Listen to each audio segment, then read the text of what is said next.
समय की बात है। श्री कृष्ण और सुदामा आश्रम में एक साथ पढ़ते थे। दोनों में गहरी मित्रता थी। सुदामा बहुत निर्धन थे, परंतु कृष्ण धनाढ्य यदुवंश के राजकुमार थे। फिर भी कृष्ण सुदामा की सरलता और ज्ञान से बहुत प्रभावित थे।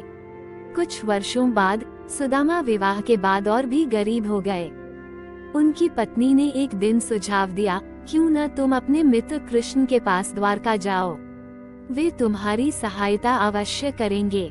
सुदामा ने इनिशियली मना कर दिया, क्योंकि वे दान लेने में संकोच करते थे, परंतु पत्नी के बार बार अनुरोध करने पर वे तैयार हो गए। सुदामा के पास कृष्ण के लिए देने के लिए कुछ नहीं था। तब उनकी पत्नी ने पड़ोसियों से मांगकर थोड़े चावल पोहा ले लिए और उन्हें एक छोटे से बंडल में बांधकर सुदामा को दे दिए। जब सुदामा द्वारका पहुँचे तो श्री कृष्ण के महल का भव्य दृश्य देखकर वे घबरा गए। परंतु जैसे ही कृष्ण को पता चला कि उनका बचपन का मित्र आया है, वे बिना जूते पहने ही दौड़े हुए आए। उन्होंने सुदामा को गले लगाया और अपने सिंहासन पर बैठाया।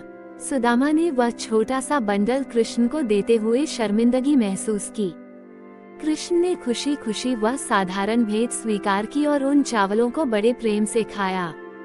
सुदामा कुछ मांग नहीं पाए और चुपचाप लौट गए।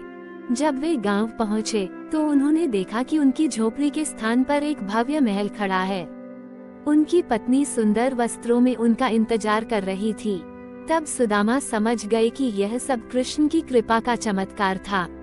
कहानी की सीख, सच्ची मित्रता धन या सामाजिक स्थिति से ऊपर होती है। भगवान उन्हें अवश्य देते हैं जो निस्वार्थ भाव से देते हैं और मांगते नहीं।